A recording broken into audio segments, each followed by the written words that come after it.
नमस्कार, मैं हूं देवनाथ पांडे और आप देख रहे हैं दिल्ली डायरी।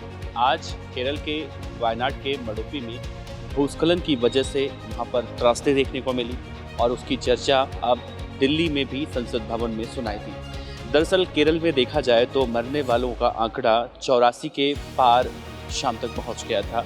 उसके बाद अब इस पूरे मामले में जहां प्रधानमंत्री नरेंद्र मोदी ने यहां से केरल के मुख्यमंत्री से फ़ोन पर बात की है और हर संभव मदद करने का भरोसा जताया है। दूसरी तरफ देखें तो केंद्रीय मंत्री राजनाथ सिंह ने सुबह से ही इस पूरे मामले में पैनी नज़र बनाए रखी है और राजनाथ सिंह ने भी कहा है कि हर संभव मदद करने की कोशिश की जा रही है। सेना की मदद से, वायुसेना की मदद से, नेवी की मदद से, एनडीआरएफ, एसडीआरएफ, केरल की पुलिस हर संभव मदद करने की वहां पर कोशिश कर रही हैं। इस दौरान देखा गया कि जहां मरने वालों की संख्या में लगातार इजाफा हो रहा है तो वहीं घायल भी करीब 150 से ज़्यादा हैं और अभी भी कई ऐसे लोग हैं जो वहां पर फंसे हुए हैं। इस पूरे मुद्दे पर आज सदन में राहुल गांधी ने केरल में हुए भूस्खलन मुद्दे को उठाया।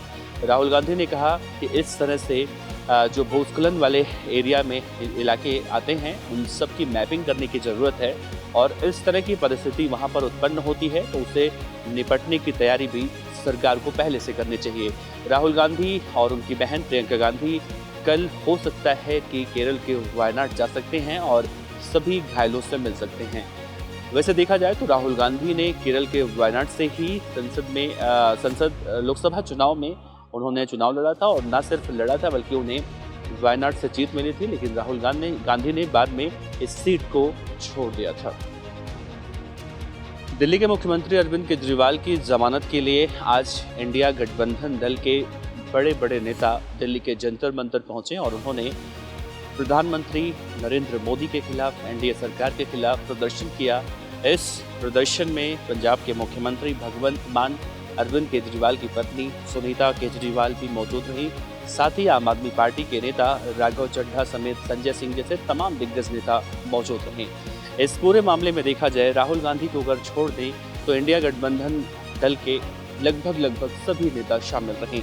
मंच से इस बात की कोशिश की जा रही थी कहने की कि अरविंद केजरीवाल बहुत जल्दी जेल से छूटने वाले हैं और मोदी के पाप का घड़ा फूटने वाला है और अरविंद केजरीवाल छूटने वाला है। कुछ इस तरह से बातें कही जा रही थी, लेकिन जब हमने वहां पर पड़ताल की तो हमने देखा कि किस तरह से अरविंद केजरीवाल को रिहा करने के लिए जो आज प्रोटेस्ट बुलाया गया है, इसे आप प्री प्रोटेस्ट कह सकते हैं, जो बुलाया गया है उसमें आने वाले लोग यानी समर्थकों की संख्या ना के बराबर थी। बड़े नेता वहां पर मंच से बोल रहे थे, लेकिन उस दौरान वहां पर कुर्सियां खाली दिखाई दी। इससे इस बात के भी संदेश जाते हैं कि लोकसभा चुनाव के रिजल्ट के बाद जो भी तस्वीरें निकलकर सामने आई हों, लेकिन अब मौसम का मिजाज जो है बदलता दे रहा है। यानी दिल्ली में देखा जाए तो 10 साल से ज़्यादा का वक्त बीत चुका है। अरविंद केजरीवाल मुख्यमंत्री हैं, लेकिन आज की जंतर मंतर की रैली को देखते हुए ऐसा प्रतीत होता है कि आने वाले समय में दिल्ली की आबो हवा में भी बदलाव देखने को मिल सकता है।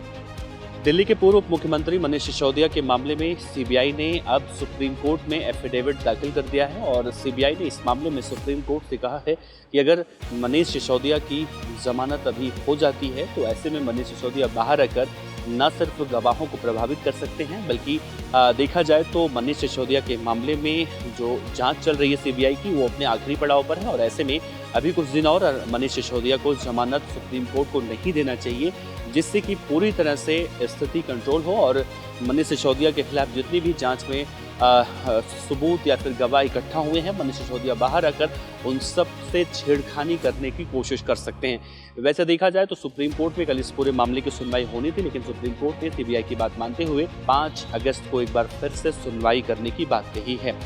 ऐसे में एक चीज़ और देखने को मिल रही है, मनीष सिसोदिया के मामले में जब सुनवाइयाँ होती हैं जमानत याचिका पर तब कुछ न कुछ इस तरह की बातें निकलकर सामने आती हैं, जिससे 5 अगस्त को एक बार फिर से सुनवाई होगी या नहीं होगी ये देखना बड़ा अहम होगा।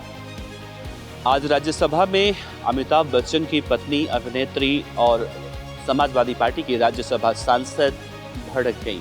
दरअसल राज्यसभा में डिप्टी चेयरमैन हरिवंश ने दिल्ली कोचिंग सेंटर के मामले में जया बच्चन को भी बोलने का मौका दिया और जया बच्चन को के संबोधित करने से पहले हरिवंश जो डिप्टी चेयरमैन है उन्होंने श्रीमती जया अमिताभ बच्चन कह दिया।